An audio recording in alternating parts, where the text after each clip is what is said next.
আমার দয়াল নবীজি তিনি উহুদের যুদ্ধে গেলেন। উহুদের যুদ্ধে যখন গেলেন, যাবার পরে এক লোক দৌড়ায় যায় বলতেছে, এই তোমরা যার জন্য দয়াল নবীর জন্য তোমরা যুদ্ধ করতে উহুদের মাঠে আসছো, তোমরা যার জন্য যুদ্ধ করতে আসছো সে আর নাই, সে তো মারা গেছে।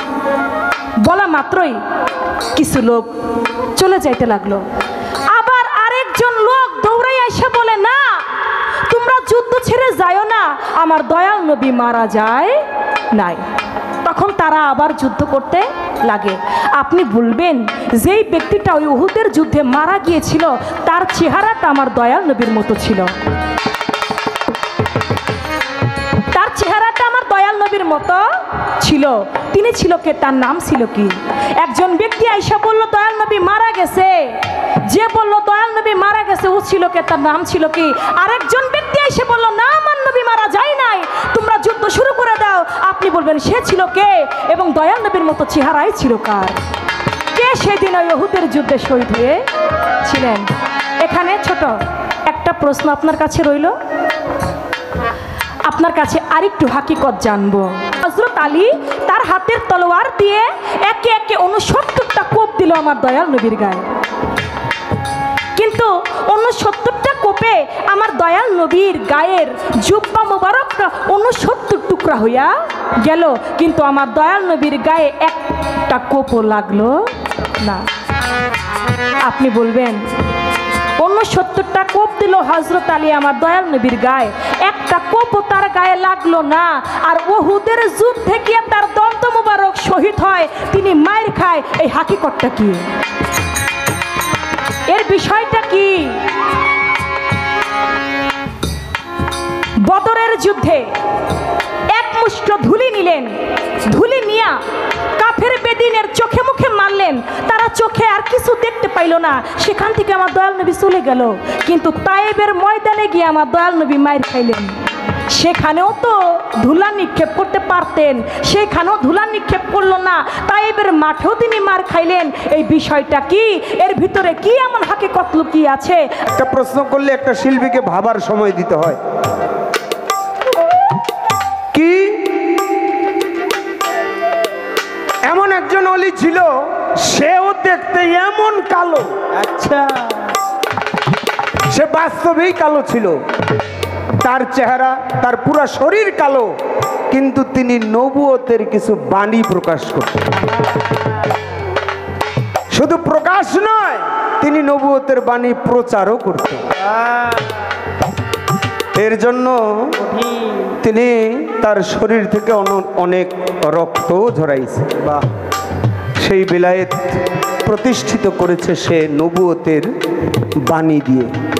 আমি জানতে চাই নবুয়তের কোন বাণী দিয়ে বেলায়েত প্রতিষ্ঠিত?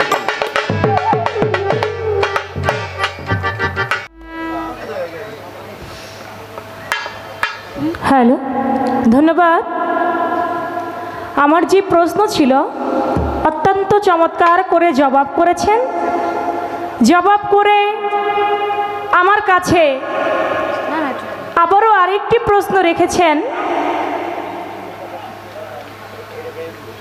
নবুয়ত, তিনি নবুয়তের সব কর্মই করেছেন। তিনি নবুয়তের কোন বাণী দিয়ে বেলায়েতকে তিনি জারি করেছেন, বেলায়েত করেছেন? তিনি কে? তিনি দেখতে তার সর্ব অঙ্গই কালো ছিল, তিনি ছিল কে? আমি জবাব করব। সাথে একটা কথা বলেছেন, নবুয়ত ছাড়া নাকি বেলায়েত প্রতিষ্ঠা করা যায় না। কথা ঠিক, তবে নবুয়ত যদি প্রতিষ্ঠা, এখন বর্তমানে যদি নবুয়ত প্রতিষ্ঠা করতে যান, বেলায়েতের মাধ্যম ছাড়া পারবেন না। বর্তমানে নবুয়ত প্রতিষ্ঠা করতে গেলে আপনার বেলায়েত ছাড়া নবুয়ত প্রতিষ্ঠা করা যাবে। তাই আমি একটি গান রাখি। প্রশ্ন করেছেন ভালো, আমি তার জবাব করব। আমার বেলায়েতের ইনসান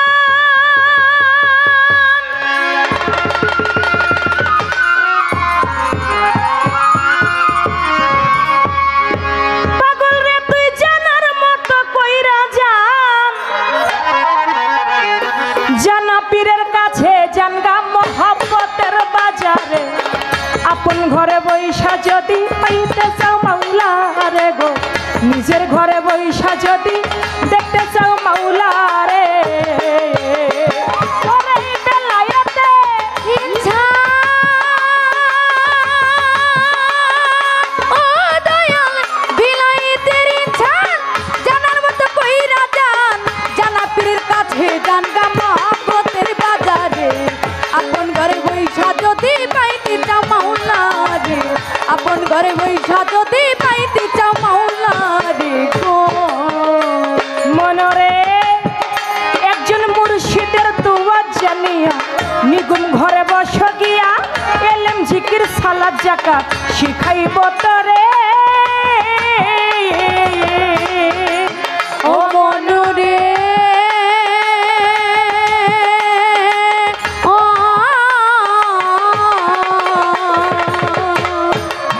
ওই একজন মুর্শিদের দোয়া জানিয়া নিগুম ঘরে বস গিয়া এলেম জিকির সালাত যাকাত শিখাইব তরে, ও তোর পীর যদি মুকাম্মেল হয়,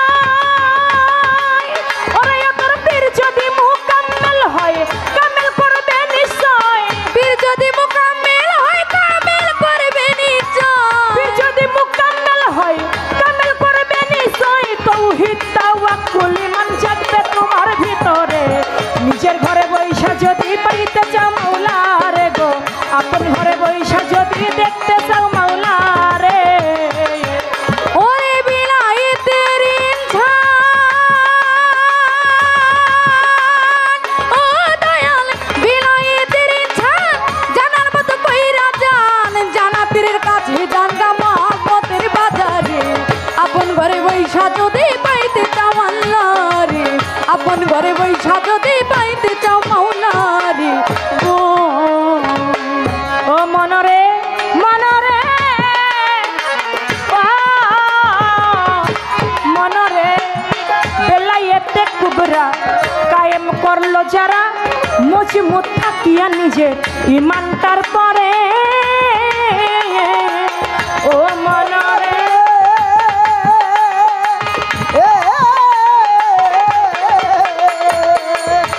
ওরে বেলায়েতে কুবরা আমার তরিকার ভাই কায়েম করলো যারা, ওরে দেখো মজবুত থাকিয়া নিজে ইমানটার পরে, ওরে কাল ভয় তার চৈতন্য,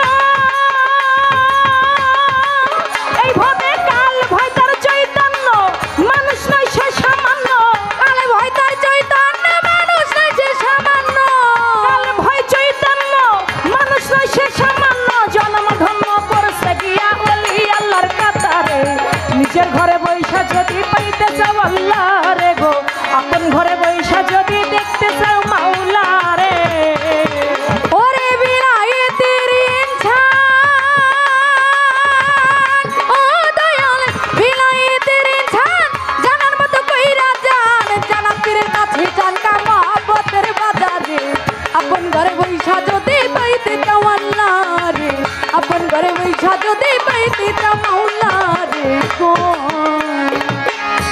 বেলায়েতে ইনসান জানার মতো করে যান, জানা পীরের কাছে যান গা মোহব্বতের বাজারে, নিজের ঘরে বৈশা যদি কেউ পাইতে চাও আল্লাহ রে, নিজের ঘরে বসে যদি কেউ আল্লাহকে পাইতে চাও তাহলে বেলায়েতের কর্ম করতে হবে। এনায়েতপুরী বাবা জানের একজন ভক্ত ছিলেন, অনেক বছর পর্যন্ত তার গোলামি করছে, গোলামি করার পরে দয়ালের কাছে যাইয়া বলে, দয়াল এত বছর আপনার দরবারে গোলামি করলাম, তার বিনিময়ে আপনি আমাকে কিছু দিবেন না? বলে, তুই আমার দরবারে এত বছর গোলামি করে তুই যেহেতু আমার কাছে কিছু চাইলি, যা আমার পায়ের জুতাটাই তোরে দিয়ে দিলাম, আমার পায়ের জুতাটা তোরে দিলাম, তুই নিয়ে যা। জুতাটা যখন দিছে ও মনে মনে এত বেজার হইছে, আমি এত বছর গুরুর দরবারের গোলামি করলাম, আমার এসে ভালো কিছু না দিয়া তার পায়ের জুতা দিল আমারে, ও মনে মনে খুব বেজার। ওই জুতা নিয়া বাড়ির দিকে রওনা করছে। পথে এক তরিকার ভাইয়ের বাড়ি। তরিকার ভাই ওরে দেখা ডাক দিয়া বলতেছে, কিরে কই থেকে আসলা? বলে দয়ালের দরবার থেকে আসলাম। বলে তোমার হাতের মধ্যে দেখতেছি এক জোড়া জুতা, ওইটা কই পাইছো? বলে দয়ালের দরবারে এত বছর আমি গোলামি করলাম, দয়ালে আমারে আজকে তার পায়ের জুতা দিছে। বলে কেন, তুমি জুতা পাইয়া খুশি না? বলে না, আমি গরিব মানুষ, আমার জুতা না দিয়া দয়ালে যদি আমারে কিছু টাকা পয়সা দিত, নয়তো একটু ধন সম্পদ দিত, তাতে আমি গরিব মানুষ একটু চলতে পারতাম, কিন্তু এই জুতা দিয়ে আমি কি করব? কয় তা তুমি আসো, আমার বাড়িতে আসো। ওরে ঘরের ভিতরে বসাইছে। বসাই বলে, ভাই আমি যদি এই জুতার বিনিময়ে তোমাকে কিছু টাকা দেই, তাহলে কি তুমি খুশি হবা? বলে হ্যাঁ, আমি অনেক খুশি হব। ওই জামানায় তাকে 70,000 টাকা দেয়। 70,000 টাকা দিয়া ওই জুতাটা ওই পাগল ভক্তটা রেখে দেয়। ও টাকা পাইয়া বলে, ভাই তুমি টাকা পাইয়া কি খুশি আছো? বলে হ্যাঁ, আমি অনেক খুশি আছি। ও টাকা নিয়ে চলে যায়। টাকা নিয়ে চলে যাওয়া মাত্র যে জুতাটা দয়ালের রাইখা দিল, ও যেই বিছানার মধ্যে ঘুমাইতো, ওই জুতাটা মুখের মধ্যে নিয়ে চুমু দিয়া ওই বিছানার বালিশের পাশে ওই জুতাটা রাইখা দিল। যখন ঘুমাসার আগে একবার ভক্তি করে, আবার ঘুম থেকে উঠাও আবার ওই জুতাটা ভক্তি করে। এমনি ভাবে যখন জুতাটার প্রতি এত ভক্তি শ্রদ্ধা করে, ভক্তি করতে করতে একটা সময় দেখা গেল তার এলমের লাধুনি খুলে গেল, তার কলবের আয়নাটাই খুলে গেল। কলবের আয়না যখন তার খুলে গেল, তখন তার মধ্যে তুতা ময়না কথা বলতে লাগলো। ক্ষণেকের মধ্যে জানাজানি হয়ে গেল, তিনি কামলিয়াতি হাসিল করলো। তার দরবারেও মানুষ যাইতে লাগে, আসতে থাকে। তার দরবারটা প্রথমে একটা বাড়ি ছিল, সেই বাড়ি থেকে আস্তে আস্তে অনেক বড় দরবারে উপনীত হয়ে যায়। তার কাছে হাজার হাজার মানুষ মুরিদ হয়। একদিন মনে মনে চিন্তা করে, আমার ভাই আমারে 70,000 টাকা দিল জুতা রাইখা দিয়া, দেখি তো আমার ওই ভাই কেমন আছে। গেল ওই ভাইয়ের বাড়িতে, যাইয়া দেখে ভাইয়ের বাড়িতে বিরাট গেট, হাজার হাজার মানুষের খানাপানা সেই দরবারের মধ্যে চলতে থাকে। এই দৃশ্য দেখা বলে, কিরে ভাই, তোমার দরবারে হাজার হাজার ভক্ত, এত ভক্ত কিসের জন্য? বলে এরা সবাই আমার মুরিদান ভক্ত। বলে তুমি কেমনে কি হাসিল করলা? বলে তোমার কাছ থেকে, তুমি গুরু তোমাকে জুতা দিয়েছে বিধায় তুমি সেই জুতাটা নেও নাই, তুমি অবহেলা করেছো। জুতার বদলে তুমি টাকাকে মহব্বত করেছো, কিন্তু সেই টাকা পাইয়া তুমি কি পাইছো ভাই? বলে আমি সেই টাকা নিয়ে আমি বাড়িতে কিছু জমি কিনি, সেই জমি থেকে ভেবেছিলাম আমি লাভবান হব, কিন্তু লাভবান তো দূরের কথা, আস্তে আস্তে এখন আমি পথের ফকির হইয়া গেছি। কিন্তু তুমি কেমনে? বলে তুমি আমারে যে দয়ালের জুতাটা দিছিলা, তুমি জানো আমি ওই জুতাটাকে সদাই সর্বদাই মহব্বত করেছি।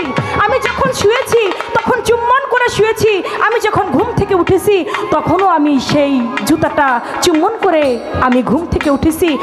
দয়ালের জুতার রহমতেই আজকে আমি কামলিয়াতি লাভ করেছি। মুর্শিদের দেওয়া যদিও সেটা ক্ষুদ্র হয়, ক্ষুদ্র থেকে বৃহত্তমের সৃষ্টি হয়। যদি কেহ সেই দয়ালের মহব্বত অন্তরে রেখে তার অনুকরণ অনুসরণ করতে পারে, তার দেওয়া বাক্য যদি কেহ হাসিল করতে পারে, তাই বলেছে মুর্শিদের তুয়াজা নিয়া নিগুম ঘরে বসো গিয়া, তোমারে এলেম জিকির সালাত জাকাত শিখাইব তোরে। তোর পীর যদি মুকাম্মেল হয় তোরেও কামেল করবে নিশ্চয়। তাওহীদ তাওয়াক্কুল ঈমান তখন জাগবে তোমার ভিতরে। মনরে মনরে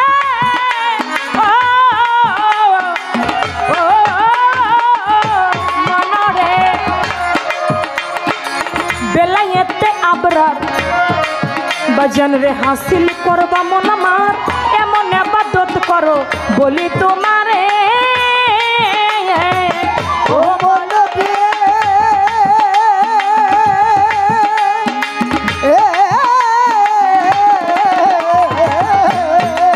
ওরে আমার বেলায় হাসিল করবা মন আমার এমন ইবাদত করো আমি বলি তোমারে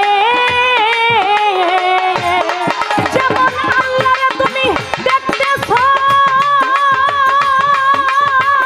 ওরে যেমন আল্লাহরে তুমি দেখতেছো দেখা নামাজ পড়তেছো আল্লাহরে তুমি দেখতেছো দেখা নামাজ পড়তেছো আল্লাহ তুমি দেখতেছো দেখা নামাজ পড়তেছো ওই রূপ যদি না পারো যেন আল্লাহ দেখে তোমারে নিজের ঘরে বৈশা যদি পাইতে চাও আল্লাহরে গো আপন ঘরে বৈশা যদি দেখতে চাও মাওলারে ওরে দয়াল বিলায়েতের ইনসান ও দয়াল বিলায়েতের ইনসান জানার মতো কইরা যান জানা পীরের কাছে জানগা মহব্বতের বাজারে আপন ঘরে বৈশারে যদি পাইতে চাও আল্লাহরে আপন ঘরে বৈশারে যদি পাইতে চাও মাওলারে গো মনরে খুদার রহমত তার নেয়ামত সহি শুদ্ধ ইবাদত করো আমার তুতা পাখি বলি তোমারে ও মন রে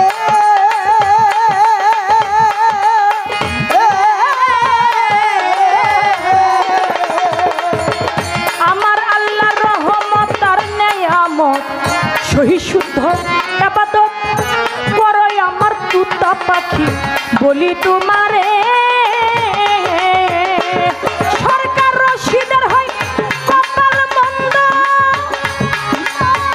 ওরে সরকার রশিদের হয় কপাল মন্দ কেনে আমরা চক্ষু অন্ধ রশিদের হয় কপাল বন্ধ কেনে আমরা চক্ষু অন্ধ রশিদের হয় কপাল মন্দ কেনে আমরা চক্ষু অন্ধ পীরের সাথে নাই সম্বন্ধ পয়রা মায়ার জাল আপন ঘরে বৈশা যদি দেখতে চাও মাওলারে গো আপন ঘরে বৈশা যদি পাইতে চাও আল্লাহরে ওরে দয়াল বিলায়েতের ইনসান ও দয়াল বিলায়েতের ইনসান জানার মতো কইরা যান জানা পীরের কাছে জানগা মহব্বতের বাজারে আপন ঘরে বৈশারে যদি পাইতে চাও আল্লাহরে আপন ঘরে বৈশারে যদি পাইতে চাও মাওলারে গো যেইভাবে তে প্রশ্ন করে ধর্মরাজা সরে ভুলি নাই কথা আমার মনে পড়ে ধন্য বাপের পুণ্য বেটাই আমি ধন্যবাদ দেই তারে যেইভাবে দেই আমার কাছে জিজ্ঞাসা করে এমন একজন নবুয়তধারী লোক ছিল এই ভব সংসারে নবুয়তের সকল কর্ম তিনি করতেন দুনিয়ার ভিতরে নবুয়তের কর্ম করে নবুয়তের বাণী দিয়া বেলায়েত প্রতিষ্ঠিত হয় বলো বলো চন্দ্র সরকার সেই ব্যক্তি কোন জন হয় সে কে তিনি ছিল কুৎসিত কালো যার পা থেকে মাথা পর্যন্তই কালো ছিল তিনি ছিল কে যার নাম ছিল হযরত বেলাল হযরত বেলাল যার পা থেকে মাথা পর্যন্ত সর্ব অঙ্গেই কালো ছিল ওই হযরত বেলাল বাবা নবীর প্রেমে পাগল ছিল হাসবির বাড়িতে দাস হিসাবে বিক্রি হয় হযরত বেলাল কিন্তু তিনি তো ছিল ইহুদি নবীর কথা শুনতে পারতো না কিন্তু হযরত বেলাল তিনি নবী ব্যতীত কোনো কিছুই বুঝতো না তিনি সদা সর্বদাই শুধু দয়াল নবী বলে কান্না করতেন দয়াল নবীর কালেমা শুধু তিনি পাঠ করতেন এই দৃশ্য দেখে ওই ইহুদি হযরত বেলালকে তার গায়ের চামড়া বাবা উঠাই নিয়ে গেল ওই গায়ের চামড়া কাইটা তারে টুকরা টুকরা করলো। গানের মধ্যে আছে মানকুল মান ত্যায্য করে মরণের ভয় পড়ে না, মানকুল মান ত্যায্য করে মরণের ভয় করে না। আল্লাহর প্রেমের নবীর প্রেমের মুর্শিদ প্রেমে দয়াল প্রেমের ভাবুক ভাবে যেই জনা, দয়াল প্রেমের প্রেমিক ভাবে যেই জনা ত্যায্য করে মরণের ভয় করে না, মানকুলো মান ত্যায্য করে মরণের ভয় করে না। দয়াল প্রেমের প্রেমিক ভাবে যেই জনা, দয়াল প্রেমের প্রেমিক ভাবে যেই জনা। মনসুর হেল্লাস প্রেমিক ছিল ও জগতে আইনা হক না মুখে নীল গো ও ভাবে। মনসুর হেল্লাস প্রেমিক ছিল ও জগতে আইনা ভাঙা বুকে নীল রে। মনসুর হেল্লাস প্রেমিক ছিল ও দরদি আইনা হক না মুখে নীল গো ওরে তারে কাইটা করলো টুকরো টুকরো তবু ওই নাম ভুলে না। কাইটা করলো টুকরো টুকরো তবুও নাম ভুলো না, কাইটা করলো টুকরো টুকরো তবু মনসুর ভুলে না। আল্লাহর প্রেমের মুর্শিদ প্রেমের নবীর প্রেমের প্রেমিক ভাবে যেই জনা, দয়াল প্রেমের ভাবুক ভাবে যেই জনা। মানকুল মান ত্যায্য করে মরণের ভয় করে না, মানকুলো মান ত্যায্য করে মরণের ভয় করে না। দয়াল প্রেমের প্রেমিক ভাবে যেই জনা, দয়াল প্রেমের প্রেমিক ভাবে যেই জনা। বাজান আমার দেখেন কি বলেছে গানে, হযরত বিল্লাল প্রেমিক ছিল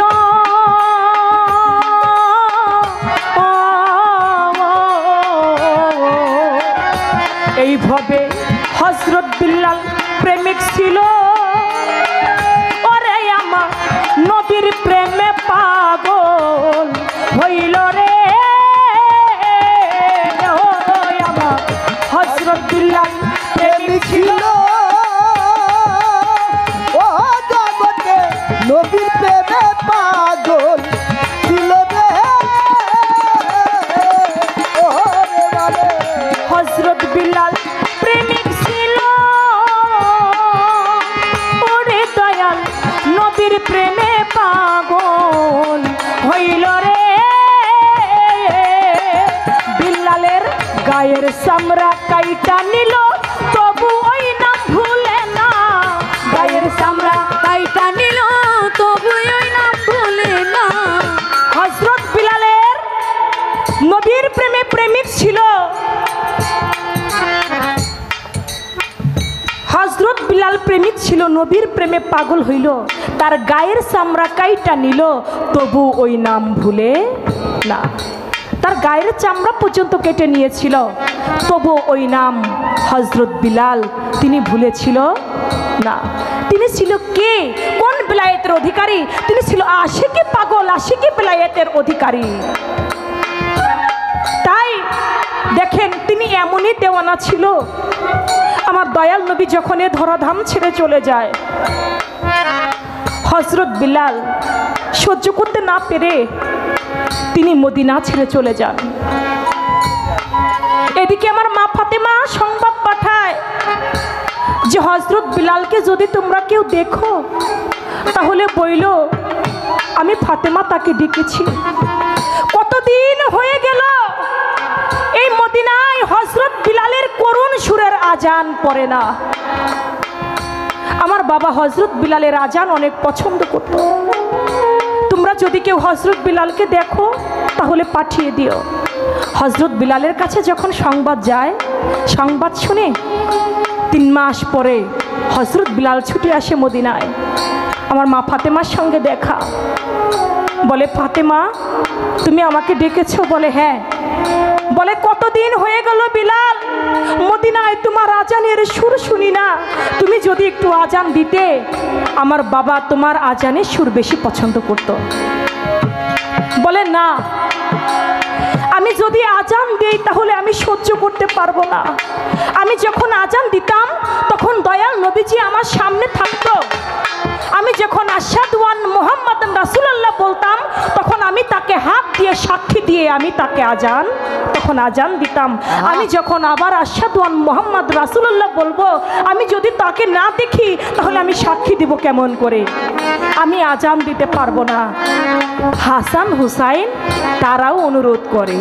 তাদের অনুরোধ শুনে হযরত বিলাল মদিনার মনোয়ারায় গিয়ে তিনি আজান শুরু করবে। এমন সময় আজান দেয়, আল্লাহু আকবার, আল্লাহু আকবার, আল্লাহু আকবার, আল্লাহু আকবার, আশহাদু আন্না মুহাম্মাদান রাসূলুল্লাহ যখন বলতে লাগে, আস্তে করে যখন ওই শাহাদাত আঙ্গুল ইশারা করে সাক্ষী দিবে, তখন লক্ষ্য করে দেখে আমার দয়াল নবী তার রওজা মুবারক থেকে সশরীরে হযরত বিলালের সামনে দাঁড়িয়ে আছে। দেখে আমার দয়াল নবী হযরত বিলালের সামনে দাঁড়িয়ে আছে। এটা দেখা মাত্রই সাক্ষী দিতে গিয়েই ওখানে হযরত বিলালের প্রাণ পাখিটা নবীর প্রেমে সর্বস্ব দেওয়ানা হয়ে তার প্রাণ পাখিটা চলে যায়। সে ছিল হযরত বিলাল, যিনি নবুয়তের কোন বাণী দিয়ে তিনি বেলায়েত হাসিল করলেন? সেটা ছিল নবীর কালেমা। আমার নবীর কালেমা লা ইলাহা ইল্লাল্লাহ মুহাম্মাদুর রাসূলুল্লাহ, যে নবীর নাম এতবার জপার কারণে হাসবে পর্যন্ত হযরত বিলালের গায়ের চামড়া কাইটা নিয়ে গেল। ছোট এ পর্যন্ত আপনার কথার আমি জবাব করলাম। আপনার কাছে আমার প্রশ্ন থাকবে, আমার দয়াল নবীজি তিনি উহুদের যুদ্ধে গেলেন। উহুদের যুদ্ধে যখন গেলেন, যাবার পরে এক লোক দৌড়ায় যায় বলতেছে, এই তোমরা যার জন্য দয়াল নবীর জন্য তোমরা যুদ্ধ করতে উহুদের মাঠে আসছো, তোমরা যার জন্য যুদ্ধ করতে আসছো সে আর নাই, সে তো মারা গেছে। বলা মাত্রই কিছু লোক চলে যাইতে লাগলো। আবার আরেকজন লোক দৌড়াই এসে বলে, না তোমরা যুদ্ধ ছেড়ে যাও না, আমার দয়াল নবী মারা যায় নাই। তখন তারা আবার যুদ্ধ করতে লাগে। আপনি বলবেন যেই ব্যক্তিটা ওই উহুদের যুদ্ধে মারা গিয়েছিল তার চেহারাটা আমার দয়াল নবীর মতো ছিল, তার চেহারাটা আমার দয়াল নবীর মতো ছিল। তিনি ছিল কে? তার নাম ছিল কি? একজন ব্যক্তি আইসা বলল দয়াল নবী মারা গেছে। যে বলল দয়াল নবী মারা গেছে ও ছিল কে? তার নাম ছিল কি? আরেকজন ব্যক্তি এসে বলল না আমার নবী মারা যায় নাই, তোমরা যুদ্ধ শুরু করে দাও। আপনি বলবেন সে ছিল কে এবং দয়াল নবীর মতো চেহারাই ছিল কার? কে সেদিন ওই উহুদের যুদ্ধে শহীদ হয়েছিলেন? এখানে ছোট একটা প্রশ্ন আপনার কাছে রইল, আপনার কাছে আরেকটু হাকিকত জানবো। উহুদের যুদ্ধে আপনারা জানেন আমার দয়াল নবী তিনি মার খাইলেন, তার দন্ত মোবারক শহীদ হইয়া গেলেন। আপনি বলবেন একদিন আমার দয়াল নবী একটা সামার মজলিসে জিকির করতে লাগলেন। জিকির করতে করতে একটা সময় আমার দয়াল নবীজি হযরত আলীকে বলল, হযরত আলী এখন জিকির চলতেছে, এই জিকিরের মধ্যে যে দাঁড়িয়ে যাবে জিকির করতে করতে তোমার হাতের তলোয়ারি দিয়া তুমি তাকে কতল করবা। হযরত আলী বলল ঠিক আছে। এদিকে দেখে সবাই মিলে জিকির করতেছে, কোনো ব্যক্তি দাঁড়ায় নাই, দাঁড়ায় গেছে কে? আমার দয়াল নবী নিজেই। এখন দয়াল নবী যেখানে দাঁড়িয়েছে তাকে তো আর কতল করা যায় না, তাকে কতল করলো না। না করাতে আমার দয়াল নবী ধ্যান ভগ্ন হলেন। তখন বলল হযরত আলী এই সামার মজলিসে জিকির করতে করতে কেউ কে দাঁড়িয়েছিল? বলে কেউ দাঁড়ায় নাই হুজুর, আপনি নিজেই দাঁড়াইছিলেন। বলে তাহলে তুমি আমাকে তলোয়ারি দিয়ে কতল করো নাই? বলে না, যে না হইলে দুনিয়ার কোনো কিছু হইতো না, আমি হযরত আলী তার গায়ে কেমন করে তলোয়ার চালাই?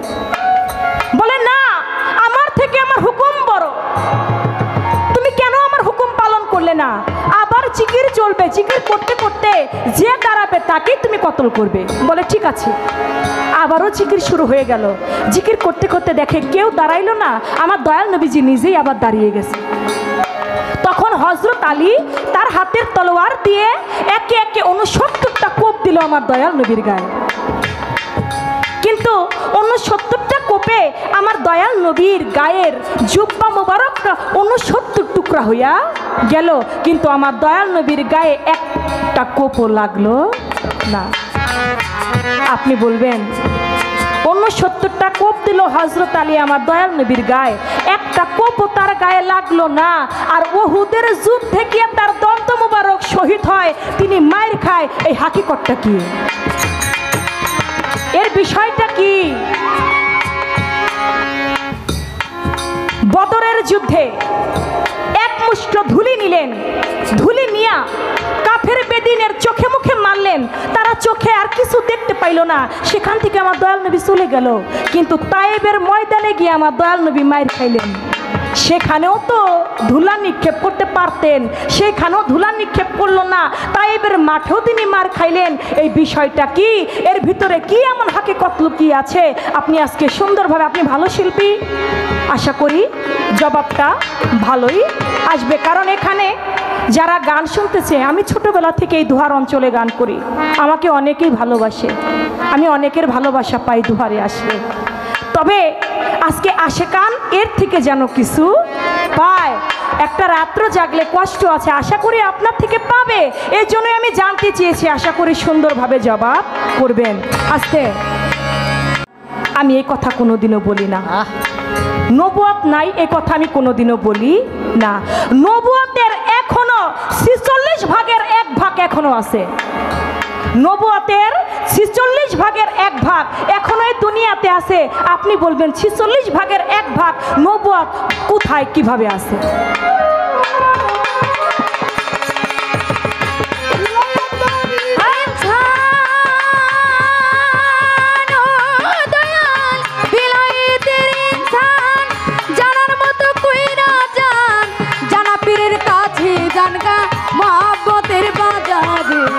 আপন ঘরে বৈশারে যদি পাইতে চাও আল্লাহ রে, আপন ঘরে বৈশারে যদি পাইতে চাও মাওলা রে।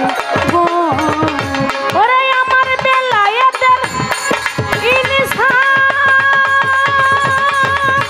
ওরে আমার বেলায়েতের ইনসান জানার মতো কইরা যায়, জানা পীরের কাছে রে জানগা মহব্বতের বাজারে। আপন ঘরে বৈশা যদি পাইতে চাও মাওলা রে, নিজের ঘরে বৈশারে যদি কেউ পাইতে চাও মাওলা রে, আপন ঘরে বৈশা যদি কেউ দেখতে চাও মাওলা রে।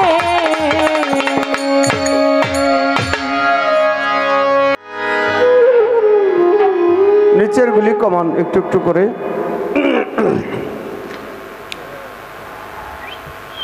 আর আমার উপরেটা আর একটু দেওয়া যায় কিনা দেখেন। বলা হয়েছে প্রথম থেকেই প্রশ্ন একটি করে, প্রশ্ন একটি করেই চলছে। এখন চন্দ্রা সরকারের মনে কি এমন ভাব জাগলো, আচ্ছা, যে একে একে কয়েকটা প্রশ্নই আমার আমাকে ধরো, ঘুমাইতে গেছে।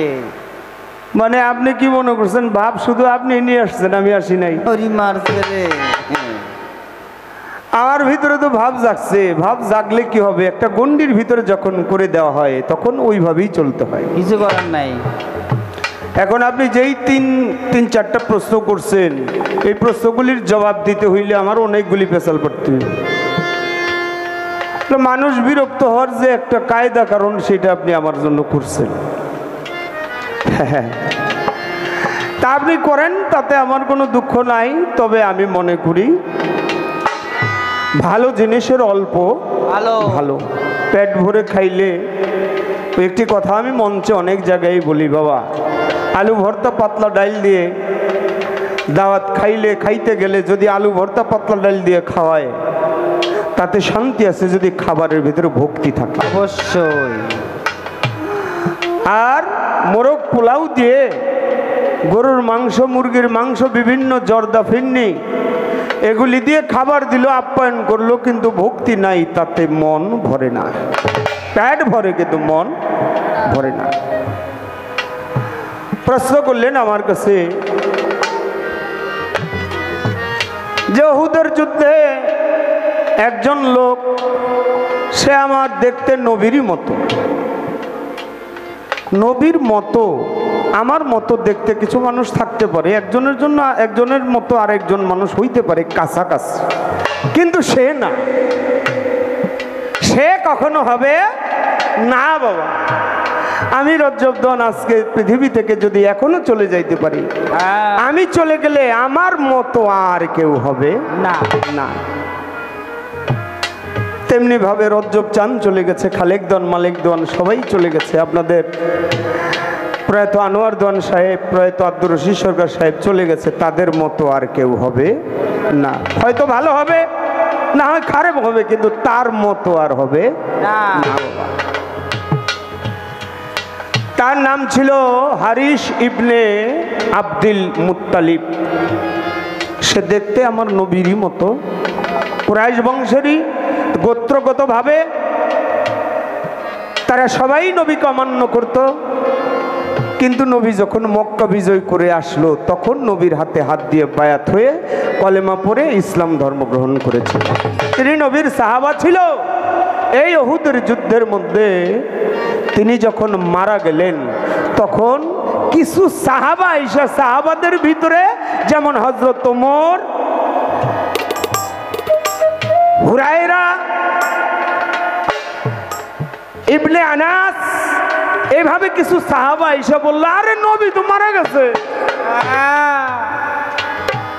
তখন মাওলা আলী ডাক দিয়ে বলছে, আরে না রে, মোহাম্মদ মারা যাইতে পারে না, কারণ আমার সাথে তার কথা আছে, নবী বিদায়ের আগে অন্তত আমার সাথে তার কথোপকথন হবে। ওই কথা এখন পর্যন্ত নবী আমার কাছে বলে নাই, যেহেতু আমি শিওর ধরে নিয়েছি নবী মারা যায় না। বলেছিল কে? মাওলা আলী। বদরের যুদ্ধে নবী ধুলা দিল, হ্যাঁ ধুলা দিল, আপনারা জানেন। বদরের যুদ্ধে আরো এক জায়গায় ধুলা দিছে নবী।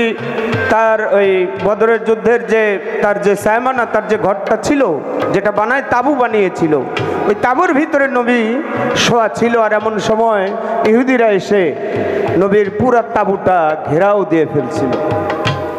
ঘরের ভিতরে মাওলা আলী ছিল। মাওলা আলী বলে, ইয়া রাসূলুল্লাহ, এখন কি উপায়? সবাই তো ঘেরাও করে বলছে, এখন অবস্থা কি হবে? আমাদেরকে তো মেরে ফেলবে। আমার নবী বলছিল, আলী রে, তুমি কোনো চিন্তা করো না, আমি এই ঘর থেকে বের হয়ে যাব ঠিক, কিন্তু ওরা আমাকে চিনবে না, আমাকে ওরা কিছু করতেও পারবে না। তবে তুমি একটা কাজ করবে, কি? আমি ঘর থেকে বের হওয়ার আগেই তুমি আমার যে বিছানাটা, ওই বিছানায় শয়ন করবে। থাপা দিয়ে নবীর পায়ের ভিতরে পড়ে গেছে, ইয়া রাসূলুল্লাহ, আপনি হইলেন আমার গুরু, আপনি হইলেন আমার সব, ইহকাল পরকালে কান্ডারি। আপনি যেই জায়গায় বসেন ওই জায়গাটায় আমি কখনো বসি না, আপনি যেই জায়গায় শয়ন করেন ওই জায়গায় আমি কখনো শয়নের সাহস করি না।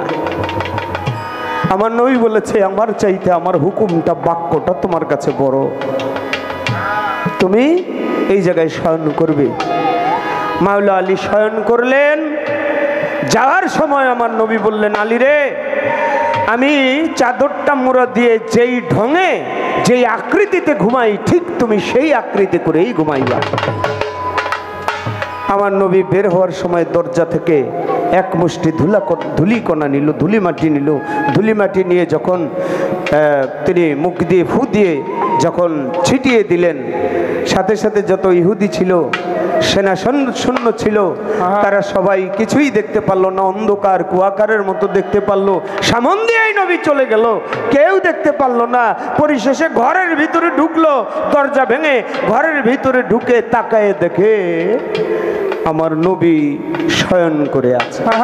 ওই যে নবী চাদর মুড়া দিয়ে যেভাবে শয়ন করতেন ঠিক ওইভাবেই ঘুমাইতেছে আলী। একজনে কয় কোপ দাও, আর দেরি করা যাইব না, তরবারি দিয়ে কোপ দাও। আরেকজনে কয় না, একটু দেখালই মোহাম্মদ রে, দেখা দেখে কোপ দিলে দেখিও যন্ত্রণাটা কেমন উপভোগ করে। চাদরের মাথার মুড়িটা যখন সরাইলো, যেই শয়ন করে আছে তখন আর তাকে হত্যা করলো না। এখন ধরল প্রশ্ন তার, তাহলে তাইবে যখন গেল পাথর নিক্ষেপ করলো, তাদেরও তো এইভাবে আঘাত করতে পারতো, ধুলা মিশাইয়া নবী ওইখান থেকে চলে আসতে পারতো, পাথরের আঘাত তো নবী খাইতো না।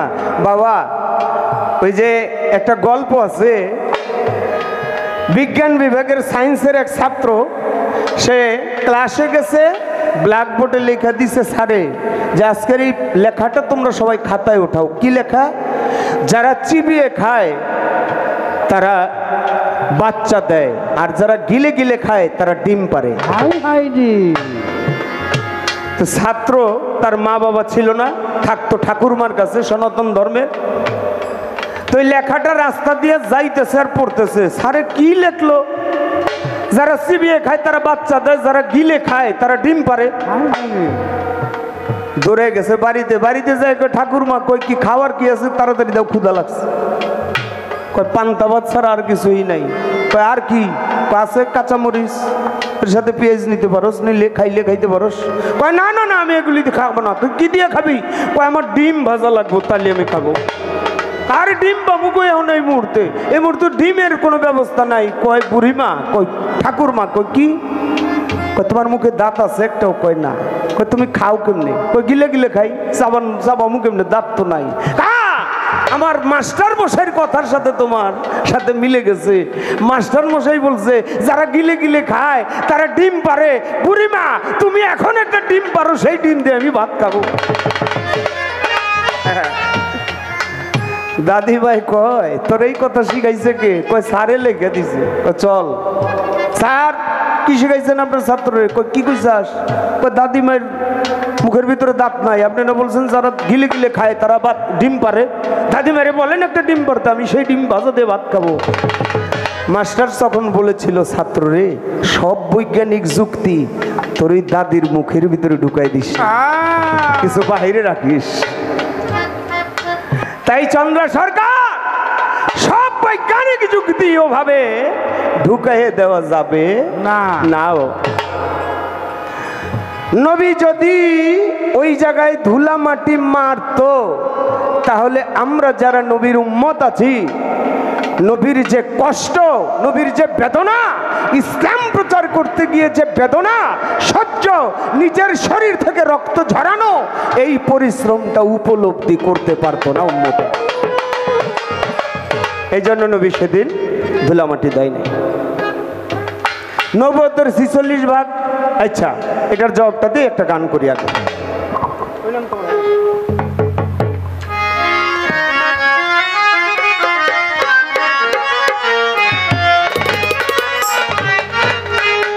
ওই নাম তোমার হবে সাথী, ওই নাম তোমার হবে সাথী, ওই নাম তোমার হবে সাথী, হাসর পারের বেলা, হৃদয় ভরে মধুর সুরে গাও মোহাম্মদ সাল্লেওয়ালা, হৃদয় ভরে মধুর সুরে। ওই নাম তোমার হবে সাথী, ওই নাম তোমার হবে সাথী, হাসরে পারে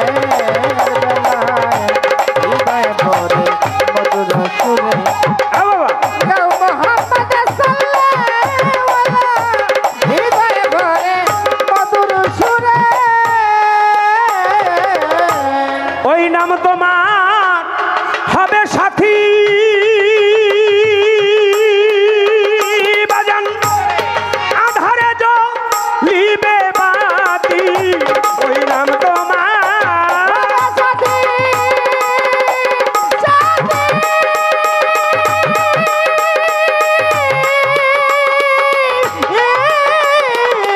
সাথী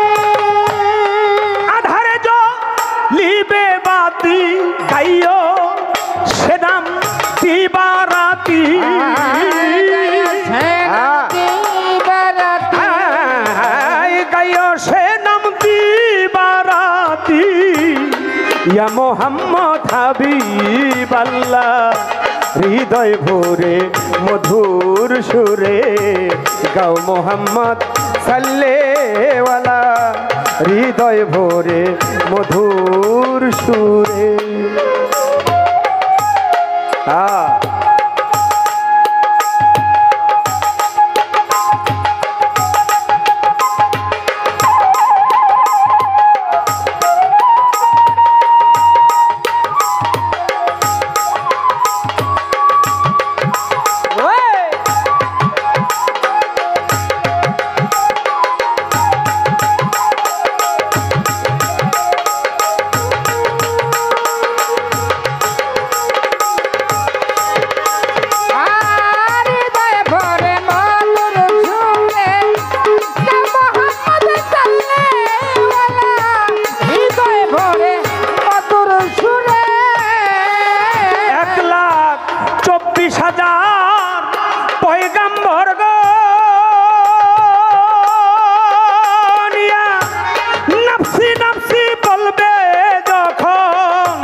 দিবেন রাসূল আল্লাহ হৃদয় ভরে মধুর সুরে গাও মোহাম্মদ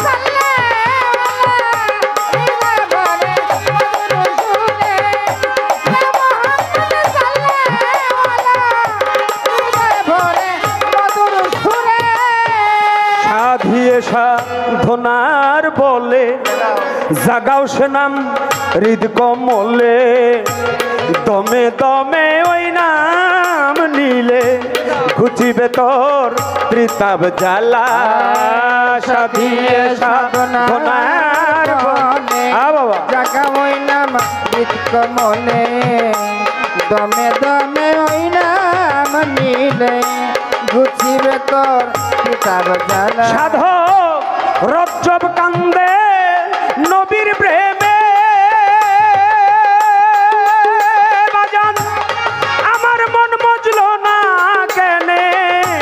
রজ্জব কান্দে নবীর প্রেমে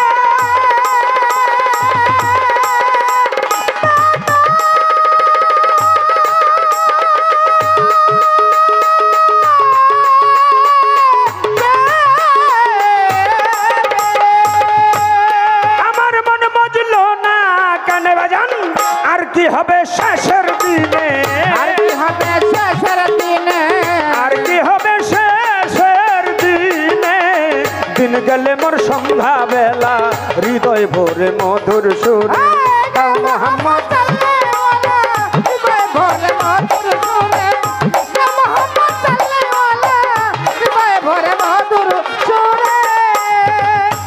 নবুয়তের ৪৬ ভাগ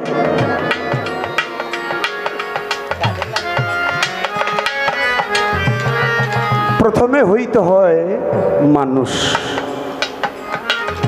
তারপরে তার ভিতরে ইনসাফ জাগে যখন ইনসাফ জাগে তখনই হয় সে খাঁটি ইনসান ইনসানিয়াতে সে পরিণত হয়ে যায় যখন সে ইনসান হয় তার ভিতরে ইতেকাব জাগে তখন সে হয় মুত্তাকিন যখন সে মুত্তাকিন হয় তখন তার ভিতরে খোদা দর্শনের একটা ইচ্ছা জাগ্রত হয় তখন সে হয় খাঁটি মুমিন বান্দা যখন মুমিন হয় তখন আল্লাহ বলে কুল বিল মুমিনিন আরশিলিল্লাহি তাআলা ওই মুমিন বান্দার কল আমি আল্লাহ আরশের সমতুল্য তখন সে যেদিকেই নজর করে সে যেন আমাকেই দেখে যখন মুমিন বান্দায় রূপান্তরিত হয় তখন রসুলের রিসালত তার ভিতরে জাগ্রত হয়ে যায় নবুয়তের ৪৬ ভাগের ১ ভাগ তার ভিতরে জাগ্রত হয়।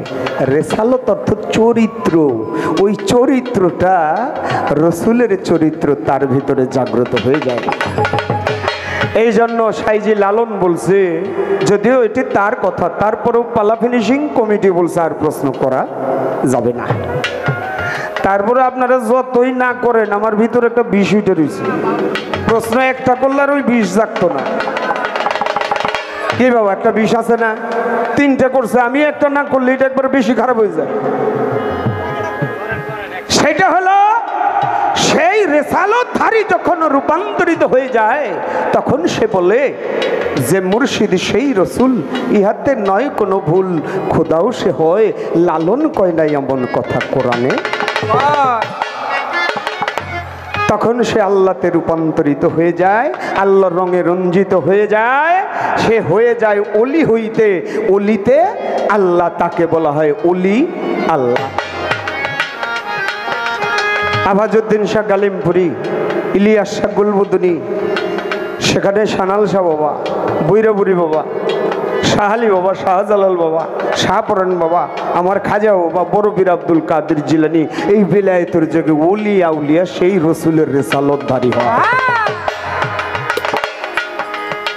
আপনার কাছে আমার একটু জানার দরকার, বাজানে গেল গা, আচ্ছা গেলে গা যাব গা, আমি এটা তারের উপরে ভর করে আমার একটা কথা। ওই যে এক ভক্তে এবং গুরুর একটা কাহিনী বলল যে এক ভক্ত গুরু তারে সাইদে সাইদে জুতা দিল, সেই জুতা রাখতে রাজি না, সে কয় আমার কিছু অর্থ হইলে ভালো হইতো, টাকা হইলে ভালো হইতো। আরেক ভক্ত তরিকার ভাইয়ের সাথে দেখা, সে বলতেছে আয় হ্যাঁ রে, তোরে আমি টাকা দিই, তুই আমারে খরম জুতা দিয়ে যা।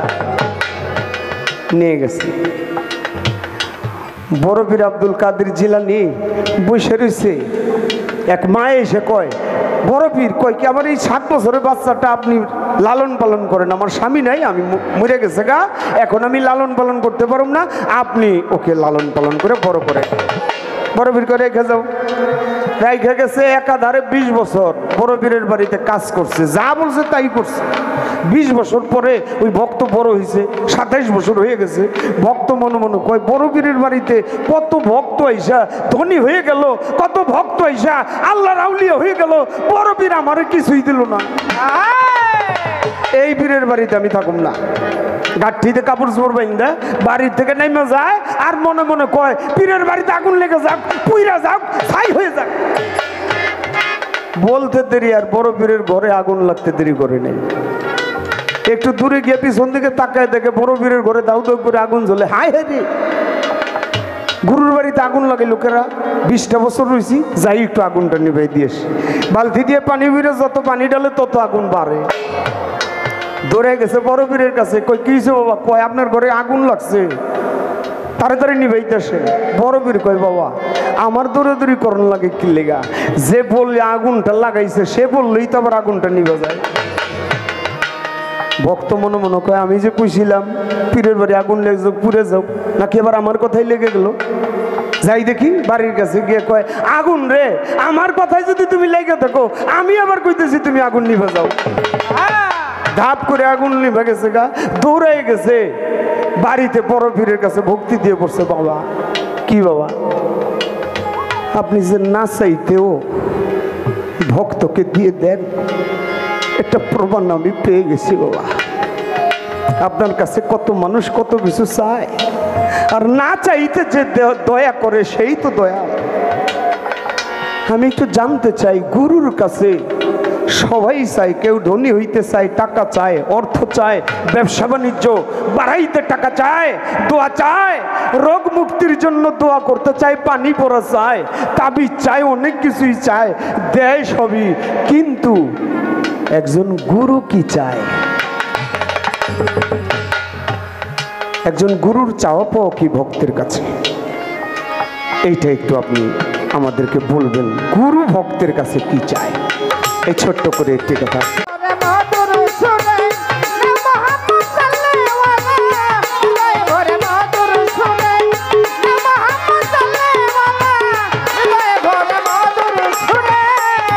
সাধক রজ্জব কান্দে নবীর প্রেমে,